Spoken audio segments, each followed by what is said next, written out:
Right now, thousands of homeowners are just accidentally stumbling into one of the greatest wealth-building vehicles of their entire lives. And honestly, they are absolutely furious about it. Yeah, they really are. I mean, think about it. You spend weeks getting your house completely perfect, right? You declutter every single closet. You touch up all that paint on the baseboards. Exactly. You even bake those like obligatory cookies for the open house. The standard real estate playbook. Right. So you list your beautiful home with these incredibly high hopes, and then you just hear crickets. Nothing but silence. Yeah. Maybe local inventory has suddenly surged, or, interest rates have completely spooked buyers into hiding. So your for sale sign just sits there on the front lawn, totally gathering dust. And every single price cut you make feels like a personal insult. It hurts. Until that heavy realization finally sets in that, well, the market simply does not care about your timeline at all. Selling right now is just a terrible idea. It's a painfully common scenario out there in the current climate.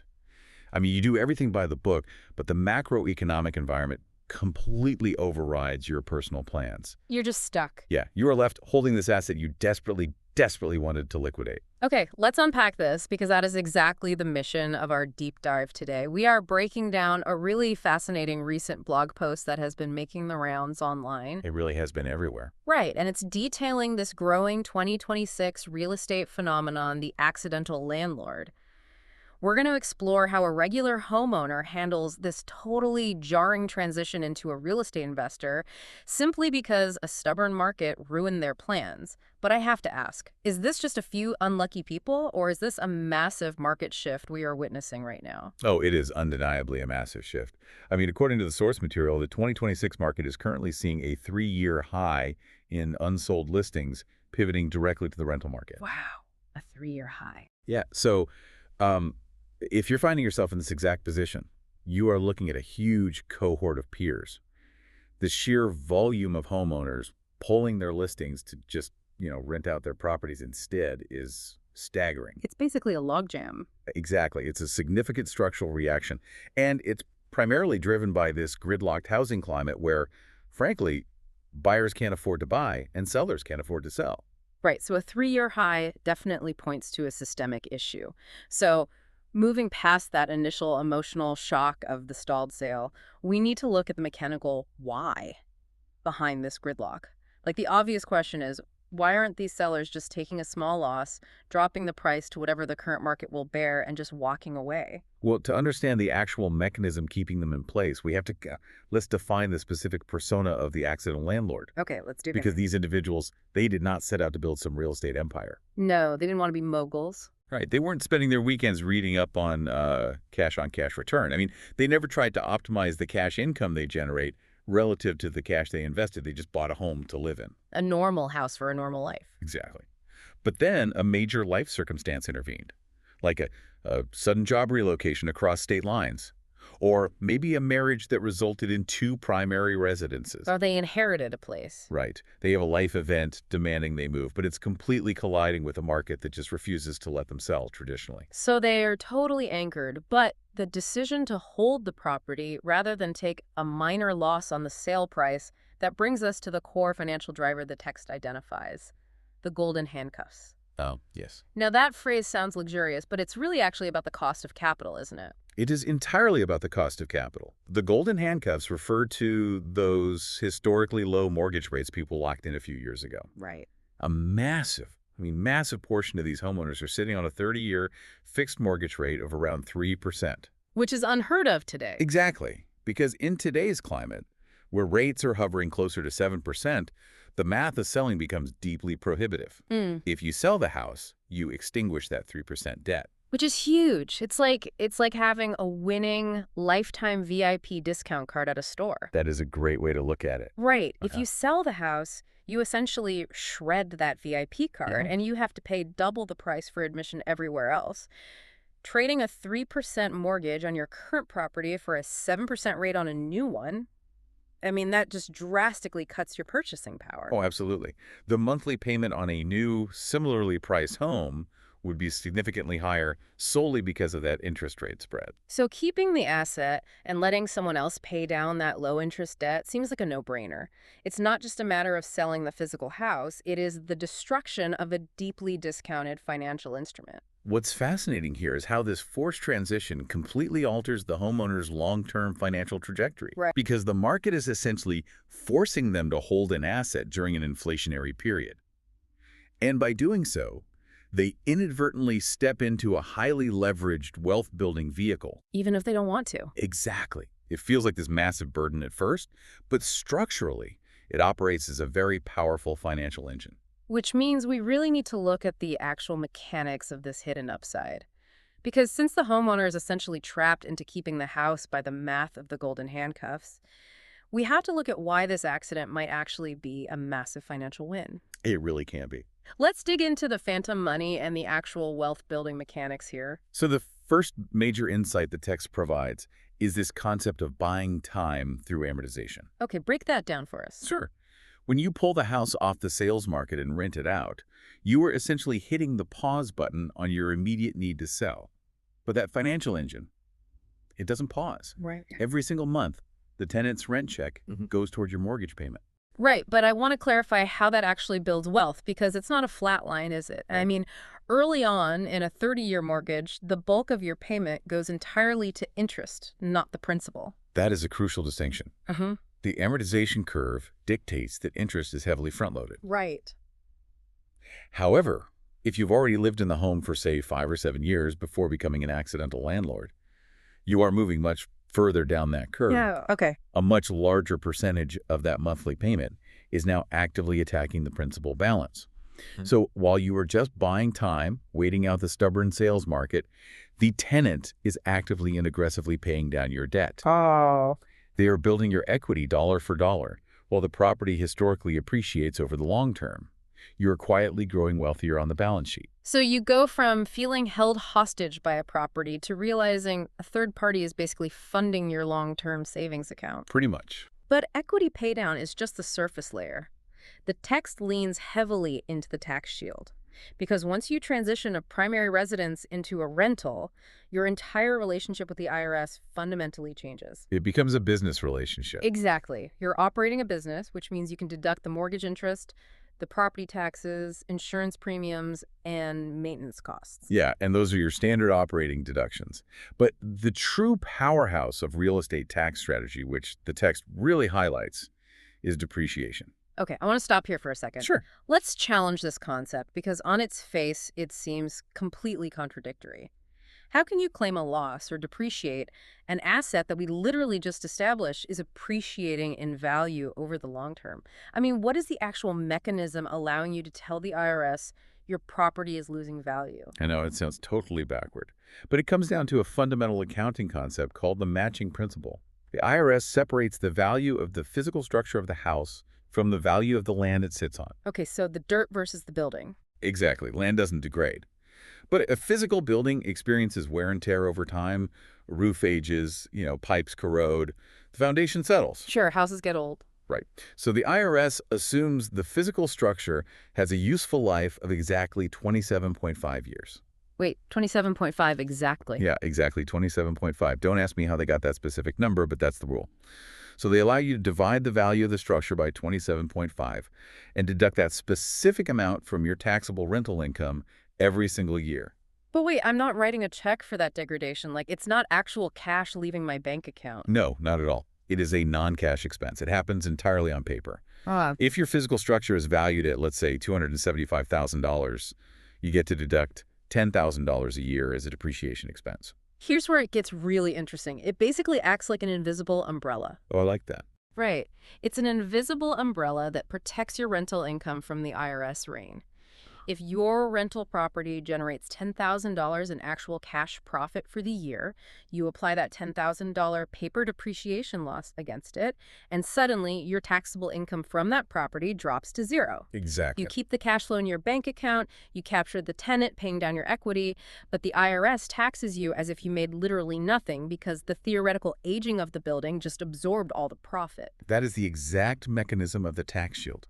The combination of tenant-paid equity and paper depreciation creates this incredible financial fortress around the property. Okay, so that sounds incredibly lucrative, but the text is also very quick to pivot to the danger So zones. there are definite dangers. Right, because if it's so lucrative, why is it dangerous? If the tax benefits and the leverage are so mathematically sound, what is the catch that ruins this for the unprepared homeowner? The catch is that a house is a living, breathing, continuously degrading liability. And managing it requires a massive psychological and operational shift. The text identifies the biggest initial risk as something called the math gap. The math gap. Okay, what is that? Well, accidental landlords often calculate their risk based on gross yield rather than net operating income, or NOI. Meaning they look at their monthly mortgage payment, say $2,000, and price the rent at $2,050. Yes. They assume that $50 buffer makes them profitable. Which is a catastrophic miscalculation. Pricing rent merely to cover the mortgage debt completely ignores the operational reality of the asset. It's like driving a car across the entire country with exactly enough money for gas and just completely ignoring the reality of oil changes or tolls or a flat tire. Yes. One single blowout completely ruins the trip. That is the perfect analogy, and the text explicitly warns against ignoring what they call the big three expenses. You have to account for vacancy, maintenance, and capital expenditures, or CapEx. Let's get into the mechanics of those, because treating a rental like a fixed cost bond is exactly how people go bankrupt. Totally. Vacancy is straightforward, right? I mean, if it takes 2 months to turn the property over to a new tenant, you are just paying the mortgage out of pocket. Yep, zero income for those months. Right. And maintenance is the ongoing stuff. Plumbing fixes, landscaping, that kind of thing. But CapEx, that is the one that really ruins the math, right? Oh, CapEx is the silent killer. Because these are not routine repairs. These are massive structural replacements. Like what? Like a brand new roof. Or a complete HVAC system replacement during a terrible summer heat wave. If your rent is only providing a $50 monthly buffer, one $8,000 HVAC replacement completely obliterates your cash flow for years. Wow. You're instantly in the red, and you're forced to inject your own personal capital into a house you don't even live in. So it requires you to operate with a real business profit and loss mindset. You have to forecast long-term degradation rather than just like balancing a monthly checkbook. And beyond the physical degradation, the text goes deep into the legal traps. Because the law really does not care that you only rented your house because the 2026 market was tough. Not at all.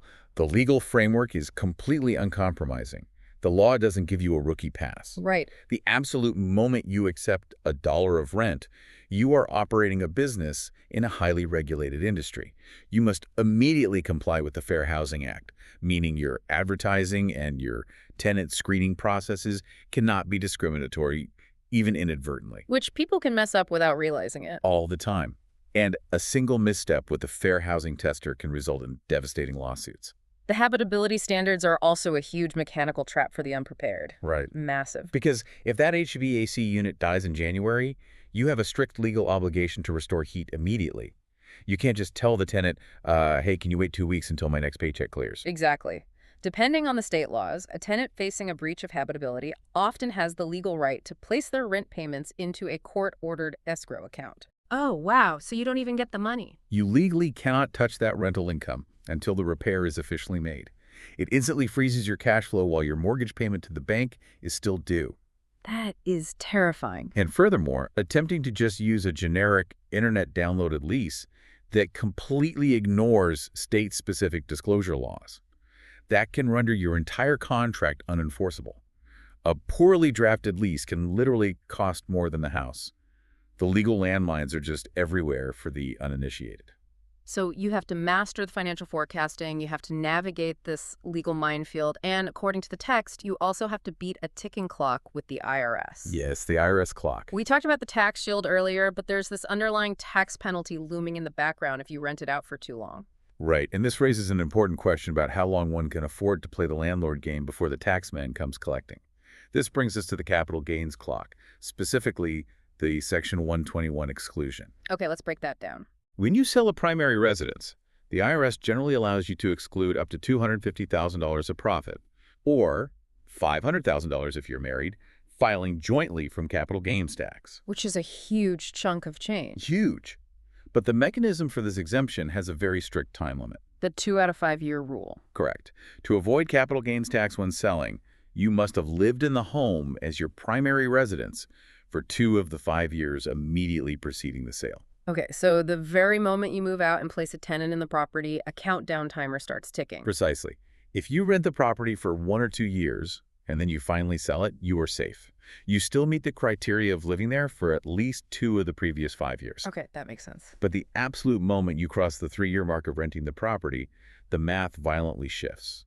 At 3 years and 1 day, you've only lived there for 1 year and 364 days out of the last 5. Oh, wow. You lose the entire primary residence exemption. Just like that. And what is the actual financial consequence of losing that exemption? Well, if you sell after that 3-year window closes, you owe capital gains tax on all the property's appreciation. Furthermore, remember all that depreciation you claim to shield your rental income. The invisible umbrella. Right. Yeah. Well, the IRS implements something called depreciation recapture. They actually tax you on the paper losses you claimed over the years. So they get it back. They always get it back. So it forces a big decision. Are you actually prepared to hold this property for the next 20 years to justify the transition, or are you just desperately trying to buy a few months? Because if you're only trying to buy a few months and you accidentally stretch it past 3 years, the IRS is going to take a massive bite out of your net worth. Exactly. It's a profound set of risks. You're balancing CapEx destruction, strict liability tenant laws, and an IRS countdown. This naturally brings us to the crossroads the text presents. Now that we understand the incredible upside and the terrifying risks, how does a homeowner actually choose their path? Well, the text highlights a core debate between 2 distinct perspectives here. The value of peace of mind versus the maximization of financial upside. Okay, the peace of mind argument. On one side, selling the property even for less in a down market allows you to completely sever the liability. You might have to reduce the price and, take a hit to your pride, but you sleep soundly knowing you aren't legally responsible for a stranger's living conditions. Right. Taking a loss today caps your downside permanently. Exactly. But on the other side of the debate, the high upside strategy argues that real estate remains the greatest leveraged wealth builder in modern history. If you manage it right. Yes, if you have the operational discipline to manage those big 3 expenses, use the tax shield properly, and hold the asset long term, you could genuinely be establishing generational wealth. But you are actively choosing to run a highly regulated business. Real estate is the greatest wealth builder in history, but only if transitions are managed with real expertise. So what does this all mean for the listener standing at this exact crossroads? You have the house, the buyers aren't there, the sign is gathering dust, and the decision is looming. What is the single actionable takeaway from this source material? The crucial bottom line is this. Yeah. You absolutely cannot rely on a gut feeling. No emotional decisions. None. You must abandon the emotional attachment to what you thought the house was worth and obtain a professional, data-driven market analysis. You need to look at hard data with a side-by-side ledger. On one side, calculate your exact net proceeds if you sell today at a discount. Meaning, like, what actual cash goes into your pocket after paying the real estate agents, settling the closing costs, and paying off the existing mortgage. Yes, the hard cash reality of a sale today. And then on the other side of the ledger, you must project your long-term cash flow as a landlord. And this cannot just be the rent minus the mortgage. Right, the math gap. Exactly. You must explicitly deduct conservative percentages for vacancy, maintenance, and the silent killer, CapEx. You have to compare the reality of a realized loss today against the mathematical reality of operating a rental business for the next decade. It has to be root-level math. The decision must be rooted entirely in math. It's the only way to survive the transition. Let's recap this journey for you, the listener. If the 2026 market suddenly turns you into an accidental landlord, you aren't just stuck with a house. You have been handed a complex business. It offers incredible wealth-building leverage through tenant-paid equity and IRS tax shields, but it demands that you master the math gap, dodge severe legal landmines, and beat the strict IRS capital gains clock. If we connect this to the bigger picture, being a landlord is never a hobby. It's a business, whether you applied for the job or not. You have to act like a CEO even if you never wanted the title. And as we wrap up this deep dive, I want to leave you with a final thought that really builds on everything we've just discussed, something to mull over on your own. If the 2026 market is creating a 3-year high of accidental landlords, what does that do to the fabric of our local neighborhoods? Think about your own street. If a massive chunk of homes are suddenly owned not by long-term neighbors who are deeply invested in the local schools and the community block parties, but instead by reluctant investors who are just anxiously trying to buy time until the market improves, how does that change the feeling of the community you live in? That is a really profound point. Right. Next time you walk your neighborhood, look at the houses around you and consider how many of your neighbors might be silently running a high-stress business they never actually wanted. Thanks for joining us on this deep dive. See you next time.